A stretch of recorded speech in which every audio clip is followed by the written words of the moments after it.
Cuando se está trabajando con circuitos eléctricos pasivos, se sabe que si se aplica una tensión, una fuente de tensión con una onda sinusoidal, la respuesta en cualquiera de sus elementos, ya sea resistivo, capacitivo, inductivo, la respuesta en cada uno de ellos, tanto para la tensión o la corriente, debe de tener esta forma: X m seno de omega t más teta, donde xm es la amplitud de la salida y teta el ángulo de fase.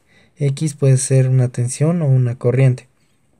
Por lo tanto, si se aplica una fuente imaginaria, también vamos a tener a la salida una respuesta imaginaria, porque si nosotros escalamos la entrada, la salida también se ve escalada.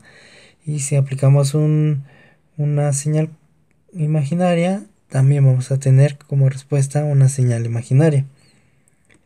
Al trabajar con circuitos eléctricos lineales, se debe de cumplir el principio de superposición para la respuesta forzada.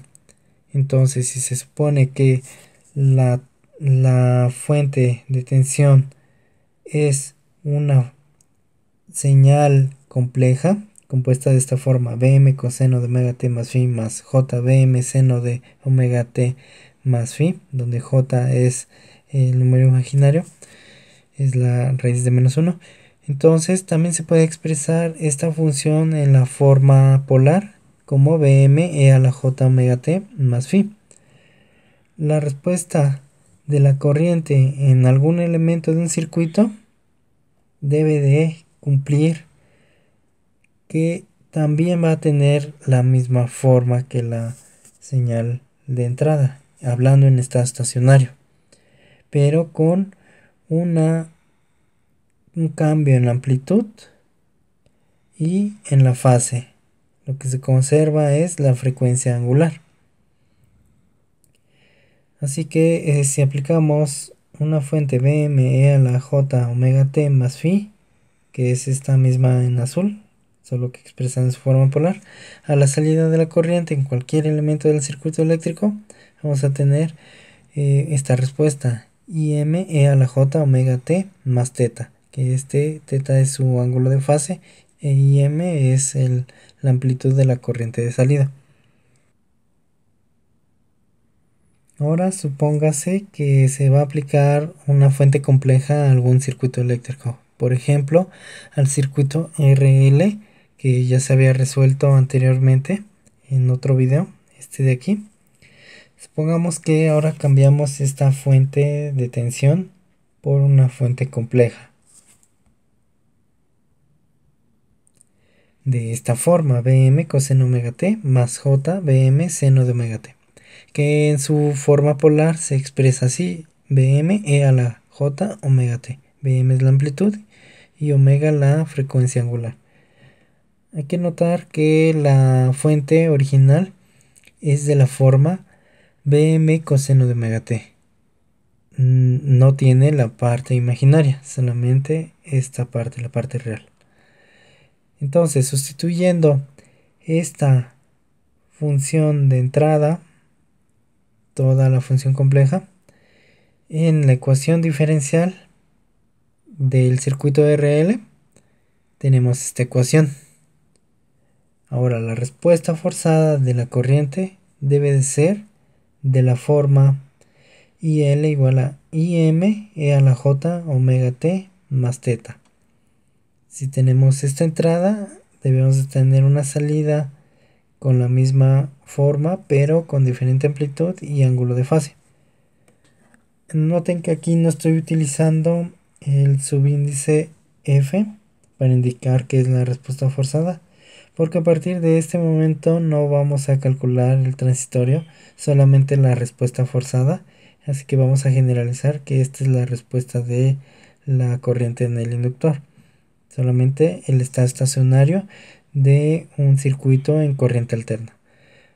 Ok, si esta es la suposición de la respuesta en la corriente en el inductor, su derivada con respecto al tiempo sería esta ecuación. Cuando derivemos e a la j omega t más teta con respecto al tiempo, j omega pasa multiplicando j omega por im e a la j omega t más teta. Esta es la derivada. Y sustituyendo tanto la suposición de la respuesta como su derivada en la ecuación diferencial, tenemos esta otra ecuación.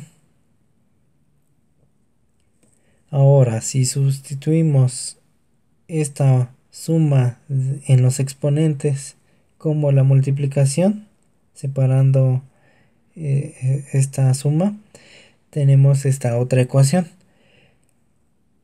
Y notemos que todo está multiplicando por j omega t, toda la ecuación. Por lo tanto, podemos dividir e a la j omega t, tanto del lado izquierdo como del lado derecho, llegando a esta reducción de la ecuación, donde ya no tenemos e a la j omega t. Después podemos factorizar im e a la j teta, teniendo im e a la j teta por j omega más r sobre l. Esto es igual a 1 sobre l por bm. Si dividimos j omega más rl, vamos a obtener que im e a la j teta es igual a 1 sobre l sobre j omega más rl, esto por bm. Ok, esto es un número complejo. También se puede expresar en la forma polar. Si sacamos la magnitud de este número complejo, llegamos a este resultado.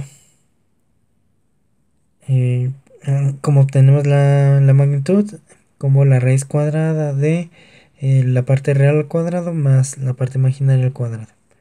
Y llegamos a esta constante. Mientras que el ángulo de este número complejo, cuando se desarrolle como el arco tangente de la parte compleja sobre la parte real, se llega a este resultado, a menos el arco tangente de omega L sobre R. Ahora, como este número, esta cantidad de la parte izquierda debe ser igual a la de la parte derecha, esto se cumple si im es igual a esta cantidad, es decir, a 1 sobre L por bm entre raíz cuadrada de omega cuadrada más r sobre L al cuadrado. Esto es im, y teta es menos el arco tangente de omega L sobre r. Esta es la amplitud de la corriente de salida y este es el ángulo de fase. Ok, entonces la respuesta en el tiempo, recordar que esta es la respuesta forzada, no es la respuesta total considerando el transitorio, sino la respuesta en estado estacionario. Esto es igual a im e a la j omega t más teta. Sabemos que im es esta cantidad de aquí y teta es esto. Sustituyendo en esta ecuación, tenemos que la respuesta de la corriente es 1 sobre L bm sobre raíz cuadrada de omega cuadrada más r sobre L al cuadrado e a la j omega t, que es lo que hace falta, menos el arco tangente de omega L sobre R. Este es el ángulo de fase. Esa sería la respuesta si se aplica una fuente compleja antes descrita. Que si expandimos esta exponencial, esta e a la j y todo su argumento, llegamos a una función de un coseno más j seno de todo ese argumento por la fórmula de Euler, para convertir de una forma polar a una forma cartesiana. Y si solamente se toma la parte real de la solución, que es lo que trae la función coseno, es decir, quitar la función seno, llegamos a que la respuesta del circuito en la corriente del inductor es esta ecuación, que como habíamos deducido anteriormente en, en otro video, es idéntica, es esta.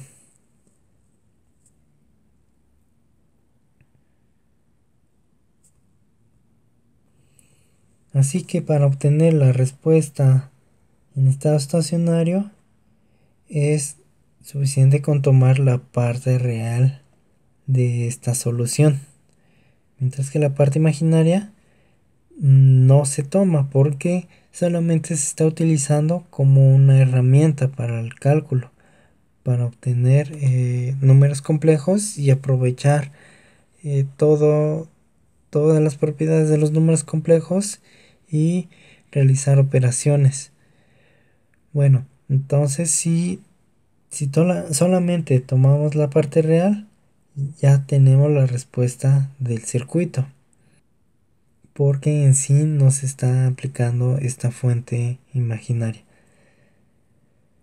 Es aquí donde entra la definición de un fasor. Por ejemplo, el fasor de corriente, que se va a expresar de esta forma, como una I, bueno, yo lo voy a expresar a partir de aquí como una I garigoleada.